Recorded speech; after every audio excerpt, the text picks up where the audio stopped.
Little reminder, from now until Wednesday morning, you can get 30% off your entire G Fuel order by using code IMMORTAL at checkout. If you are looking to stock up on any flavors, pick up some new shaker cups, or simply try G Fuel for the first time, now is definitely the best time to do so. And now on to today's video. Good grief, ladies and gentlemen, we woke up to some serious news today as we got what is arguably the biggest leak in all of Modern Warfare history. Pretty much the entirety of the upcoming Battle Royale mode has just leaked, and I mean literally everything you could think of regarding the mode has appeared online. From the map, to the perks, to the kill streaks, yes you heard that right, and much more. We've all been wondering if and when the Battle Royale news would start surfacing, and well, the floodgates just opened, my friends, because what we have here today is absolutely nuts. Before we jump into it all though, if you guys are new here, I am always covering the latest news and intel in the world of Call of Duty, so feel free to subscribe with your notifications turned on, that way you can stay up to date with all of that. And of course, if you enjoy the video, let me know by dropping a like rating on it, as it would be much appreciated.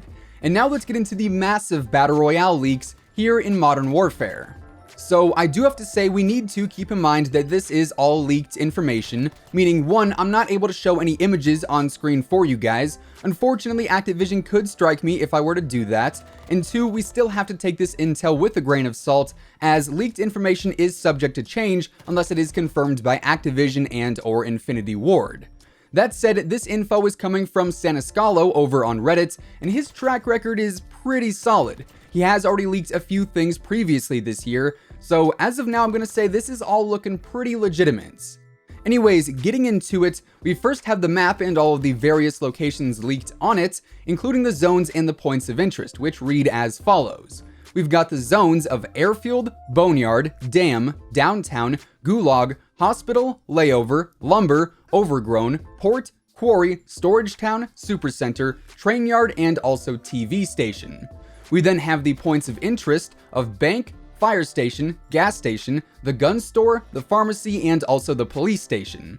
So in total, just based off of that information alone, we've got 15 different zones and 6 different points of interest for a total of 21 different areas on the entire map, which makes it seem like the map we're going to be playing on is going to be pretty massive. And well, that would make sense because the details of the mode also leaked, and well, things only get crazier and crazier as we get further on into the video. The base name of the mode is just straight up Battle Royale. It's not Blackout, it's not something else, it just says Battle Royale, and the description is simply eliminate all other opponents to win. Now the mode's details are as follows. The player count is reportedly 200. Yes, 200 players, which, if that is true, is going to mean that this Battle Royale mode is going to be one of the largest BRs in history, and well, yeah, that map is going to have to be huge in order to accommodate all of those players dropping in and running around. So we've got 200 players apparently in this mode, and at first we'll have the playlist of solo, duos, and squads, which consists of 4 players. So basically the same exact stuff that we had back in Blackouts. We also apparently will have a radar turned on in the end game of each match. The infiltration option is set to a C-130. I'd expect it to be pretty similar to what we have in Spec Ops. It just seems like all of those mechanics would be able to transfer over pretty easily. Now, apparently we'll also have the Pregame Lobby free-for-all, like the whole pre-match countdown area, like what we had back in Blackout 2. The post-game exfiltration is currently set to off. I'm not too sure what that means as of now, but I guess we'll find out soon enough. The max health is set to 150 as of now. The last stand health is listed as 100. The last stand revive health is set to 30, meaning when you get revived, you'll come back up with 30 health. The last stand timer is 60 seconds, so you'll have 60 seconds to be revived before you are eliminated. The time to revive someone who is downed is 7 seconds. You have a friendly fire punish limit of 2, so presumably here you can down a teammate twice before you end up being punished for it, which could be a bit interesting. I'm sure we'll see some griefers take advantage of that, but I guess once again we'll have to wait and see how exactly that all plays out. Then finally, for the general options, we also have the Gulag turned on, which we'll be talking a bit more about here momentarily. Moving on from that, we then have some additional options to turn on in private match. So yes, this Battle Royale will have custom games available, which I think is absolutely awesome to see. And here we have the infiltration options of C-130, Convoy, or Black Hawk, which I would assume is the same infil options that we have in multiplayer, just be the same process there. We then have the starting weapons of the fists, the G21 pistol, the MP5, the M4A1, and the knife. We can enable BR loot on supported maps. You can change the circle star size override, meaning the size of the damage circle at the start of the map can be altered, and by default the match starts with no circle. And you can also add a circle damage multiplier as well. Back into the general mode details, respawns will be active as you can loot respawn tokens, but after one respawn or one use, they are disabled for the player. In order to actually respawn a teammate, you need to obtain a respawn token, then drop their body near an ambulance. Then once that happens, the player will then have a chance to win a 1v1 in order to actually respawn into the match, which I think is a super cool feature. You've got to win a 1v1 in order to respawn, and that is going to be such a pain for some people, I can already tell, and I for one am totally on board with it. Also, it should be noted that the Gulag will close at some point in the match, and you won't be able to respawn anymore after that. Once a player is respawned though, they must then locate and activate a mobile armory in order to retrieve all of their loots. You can also activate missions in Battle Royale by finding certain tablets, but only one mission can be active per squad at once. Currently we have the mission types of Tracked, Timed Run, Assassination aka eliminate a specific player, the Scavenger Hunt which needs you to collect scavenger crates, Domination which needs you to capture a certain point, and also Random which obviously provides a random mission. Now if you end up getting an assassination mission and there is no one to place a bounty on, you'll actually receive consolation plunder or currency instead. There is also a few miscellaneous things that are detailed, including the Fulton recovery device placed, Fulton balloon successfully away, Fulton balloon shot down, players having the ability to mark vehicles, locations, items, enemies, and dangerous locations, and also BR will have its own slice on the main menu apparently too. This mode will also feature a Jump Master role like how Apex Legends has, and said Jump Master can select a deployment point prior to the match starting. However, players who are not the Jump Master can choose to jump separately if they want, but if you do so, you will not drop in proximity to your loadout bag. As far as loot goes, we currently have 5 rarities of white, green, blue, purple, and also gold. There is limited inventory space.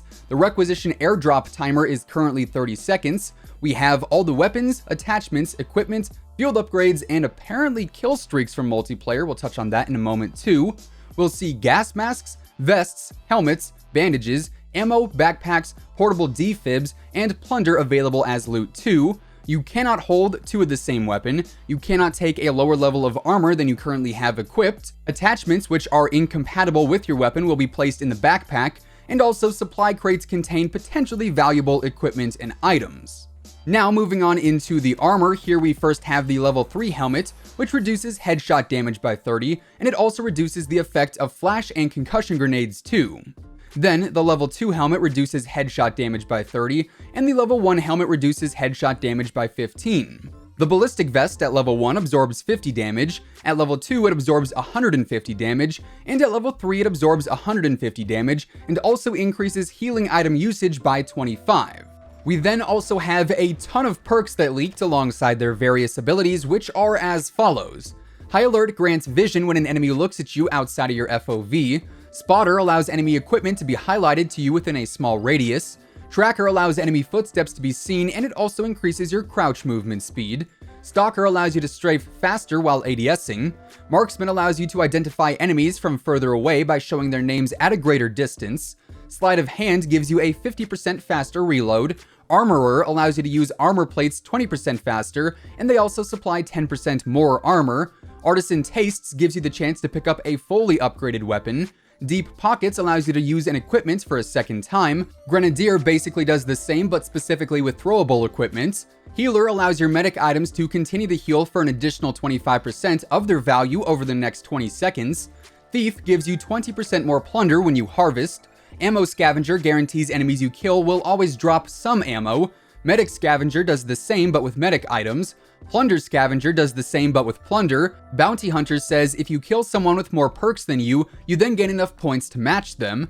Ghost will make you invisible to drones and sensors. Sneaky will make your footsteps invisible and enemies won't know when you're tracking them. And then Explosive Ordnance Disposal gives you explosive resistance, and you can also capture enemy claymores and mines. Next up, we get into the kill streaks, and here they can be activated by using the tactical and lethal buttons, and Juggernaut specifically cannot pick up loot. However, apparently we are going to have all the MP streaks available to use, which is going to be pretty interesting. Also, a little side note there, UAV satellite trucks must be charged before they can scan an area, and then once they have scanned, they do go on a cooldown. Some more miscellaneous info details that the mobile armory can allow you to retrieve loadouts, but it can only be used once per activation. And there will also apparently be an armory kiosk, but honestly I'm not too sure what exactly that means. Now, there is also some additional intel about Plunder specifically, which says you can earn Plunder by completing missions and taking out enemies. You can purchase game-changing items at Plunder box locations. You can collect Plunder and convert it into XP by depositing it into ATM machines that are located all throughout the map. Get this, the player who collects the most Plunder in a match will be named the best Plunderer. That is absolutely awesome. There is a minimum Plunder amount you need before you can actually deposit any. Plunder drops from enemies will eventually expire, and when a player enters a bank, the alarm is going to sound, so enemies in the nearby area are going to know you're there. Then finally, there is also some more intel on the Gulag, which says it is a one-on-one single round match, and you need to win in order to respawn like we said earlier. When enabled, players have a chance to respawn by winning a match, and the Gulag acts like a King of the Hill style gauntlet, meaning players in a queue will spectate the other players battling it out. There will be a countdown showing how many rounds are left until you can fight. A jailbreak can happen here and there, which allows all the players in the queue to be released back into the match, and you can also bet on players using Plunder that you found, which honestly all sounds really cool. Anyways, with all of that being said, that is effectively everything we now know about the massive Battle Royale mode within Modern Warfare, and that is going to wrap things up for today.